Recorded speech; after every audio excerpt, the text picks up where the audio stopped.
Please welcome to the stage the man, the mythbuster, the legend, Adam Savage. How are you? Thanks for being here. Hi, everybody. God, what a beloved figure you are. Just universally. Adam, I love you too. You've dedicated your professional career to busting myths. And boy, we got a lot of them in our society these days. I'm sorry for that. I am curious though, as someone who has spent a lot of time thinking about what makes basically a lie take hold. There are a lot of things we could say about, there are a lot of things that could be myths that aren't, but what makes a lie take hold? And then at the same time, what's a fun and smart way to dissemble one? I want to take each one. What have you taken away from so many years at looking at basically misinformation of a fun variety, of a chill and cool variety? What have you taken away from watching these, from thinking about these myths, about like why certain ones sort of capture public imagination?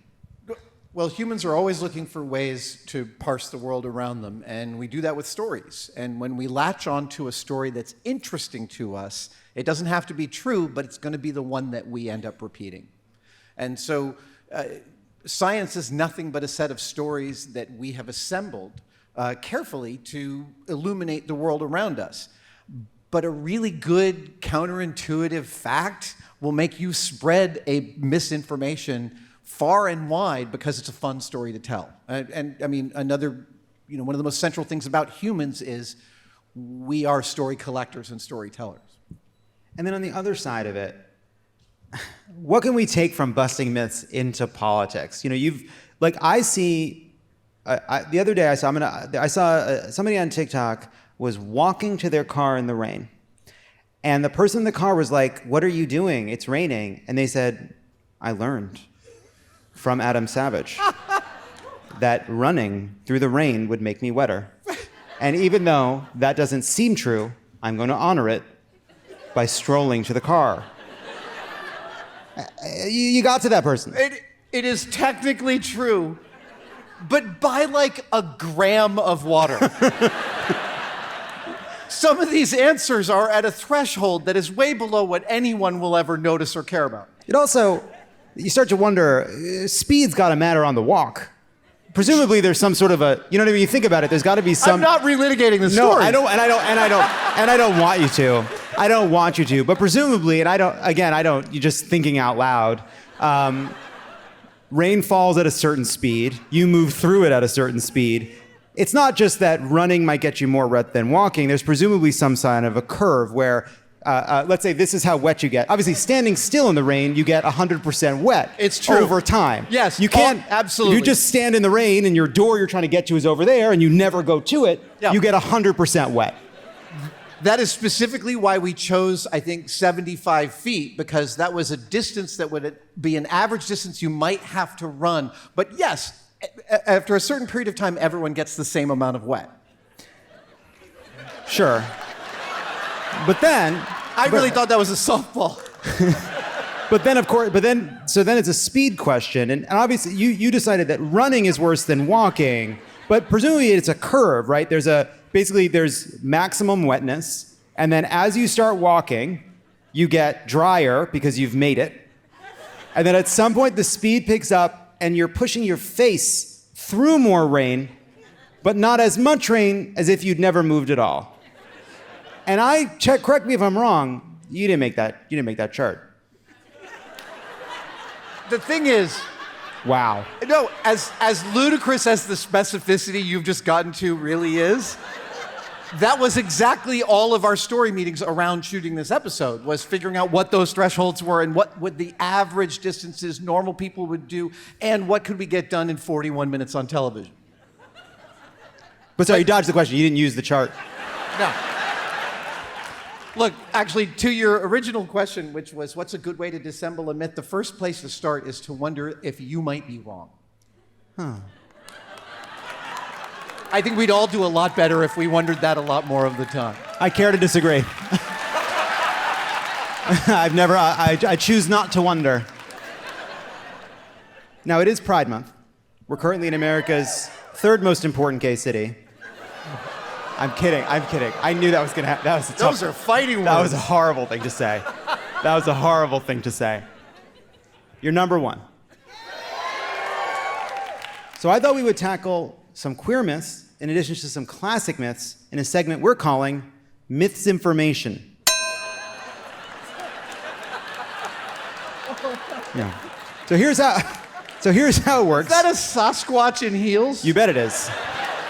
What else would it be? Or is it? Here's how it works. You're going to help us break down some classic myths you may or may not have busted, and then I'm going to ask you about the veracity of a myth from Gayland. All right? Let's start with a classic myth. The 5-second rule is real and how we should conduct ourselves with regard to food that falls on the floor, no matter how delicious the food or clean the floor. Do we honor the 5-second rule? Yes, we honor the 5-second rule. Really? Absolutely. Good, because I'm a big believer in eating food that falls on the ground. Absolutely. What's our immune system for anyway? That's what I say. Like, I think it's fine. Absolutely fine. I will say, not wet food. No, exactly. I'm not picking up a shrimp off the carpet. Right, and that's so important. Adam Savage is not picking up a shrimp off the carpet. The taller guy is always the top. Think that's true, Adam? I have the slightest idea. It's not. No, it's not true. It's not. Would that it were, but it's not. It's easy to take candy from a baby. Relatively easy, yes. Yeah, that's an easy one. It is possible to slip on a banana peel, a danger Looney Tunes made us all believe was a more common risk than in reality. I know, we showed that slipping on a banana peel was pretty significant risk, actually. Yeah. It'll get you. Well, specifically because your feet go out from under you, which means you fall on your coccyx, you fall on your backside. That stinks. And that specific joke injury has injured more stunt people in Hollywood than any other kind of stunt. Wow. Art imitating life. Gay people are better dancers. Absolutely true. Yeah. Yeah, I think it is true. Not everybody. I just averages. I don't move that well out there, I'll be honest. Are there gays that are bad at dancing? Yeah. I'm here Yeah, in there are. agreement. There are. If you yodeled in the Alps, you could trigger an avalanche. Supposedly true, but we weren't able to replicate that in Telluride. That was good, all those people.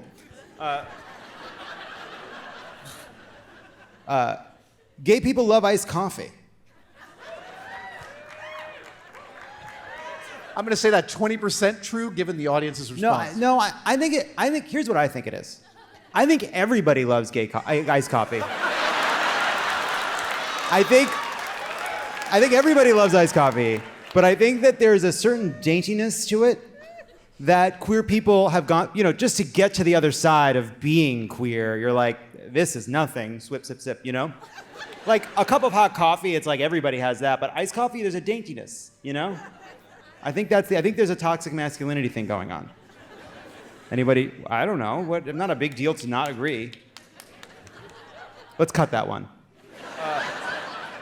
If you drank Diet Coke and ate Mentos at the same time, your stomach would explode and you'd be torn to shreds from the inside. No, you would just projectile vomit non-sticky soda. Really? Oh, yeah. I thought you'd just be nothing. No.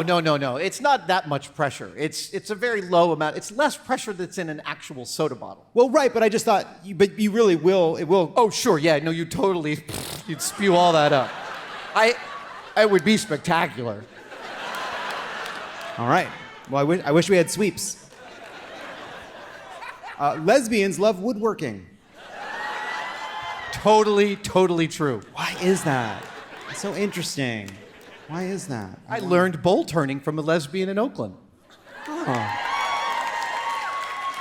If you drop a penny off the Empire State Building, it would absolutely kill someone. No, not at all. Really? Oh, no, its terminal velocity of a penny is about 70 miles per hour at the fastest, and that's just enough to hurt. What if just right? No. Even just right. It's never going What if faster. you're like this? It might hit you in the eye. Right. But the other thing is that every level of the Empire State Building, because we went there and filmed, every level below the observation deck littered with change. What? This is why there. When you eventually sail from Russia across the Arctic, this is why. People go up to the top of the Empire State Building and they're like, ha. Exactly. Bunch of fucking assholes.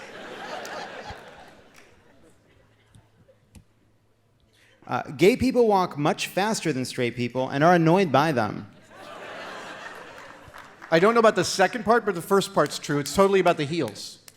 Oh. They have a longer stride. Yeah, maybe it is the longer stride. I also think it's the iced coffee. You know, you really can take a lot of iced coffee in very quickly. You know, especially if you ask for what we used to know as straws. Remember straws? You ask for a straw now. I ask for a straw and it's no good. No. The straw does not last for the whole drink. Yeah. I like straws. And I'm not ashamed of it. I don't want the ones that get into the turtles, but the ones that dissolve pre-turtle. What's the problem? Why did this become a fucking token of progressive? Why we get so much little pieces of plastic we throw away all the time? I want a dissolvable cellulose straw. Well, that's one of those conspiracy theories I do believe, because it's the plastics industry just trying to make us feel bad about their fuckery. Yeah, it's their problem. Yeah. Thank you for saying that. You can't fold a piece of paper more than 7 times. I think more like 11. What did It's 11? Cary Grant and Tori did this at the down at the Moffett Field blimp hangar, and I think they might have gotten to 11 folds. Because you need a big piece of It paper. was a huge piece of paper, like 100 feet on a side. Gay men sit in their chairs like a constantly uncomfortable cat. Completely true. That's so true. I can't sit in a fucking chair. Even now, I don't feel like I belong. Lesbians want Cate Blanchette to hit them with their car. Absolutely true. What a strange thing. Oh. The mythic brown note is real. The brown note being a specific frequency so low, it makes the listener shit their pants. So it's not true, and we know this from trying. In the parking lot over in Oakland, we set up with Meyer Sound 15,000 watts of subwoofers. 3 6-foot stacks pointed all to the same locus that I stood in wearing adult diapers. And we scrolled up through the hertz. So we started with like 6 hertz, which is literally 6 beats per second. And from 6 hertz all the way up to like 100 hertz. And as it went, don't get me wrong, it feels weird. Yeah. Like I felt different organs vibrating at different frequencies. Wow. But I did not shit my pants. Can I ask you a question? Did you think about trying it with an Ashkenazi Jew? No. Who had maybe like had a taste of cheese? It might not apply. The myth might not be busted for that person. Now I wish you were in that story meeting. No one really knows how lesbians have sex. You don't have to answer that one. Adam Savage, thank you so much for being here. This was so much fun. Adam is a board member with the Center of Policing Equity, which uses science to promote justice and redesign public safety systems. For information on how you can help, check out policingequity.org. Can you just tell us a little bit about it? Yeah, CPE is seeking to basically rethink public safety across the country, but not at a global level, at a local level. We go into communities, we work with them and work with local law enforcement to take data from law enforcement to build the largest police behavior database in the world and help those communities teach the police how to better serve them. Adam Savage, everybody. That was so great. Thank you so much.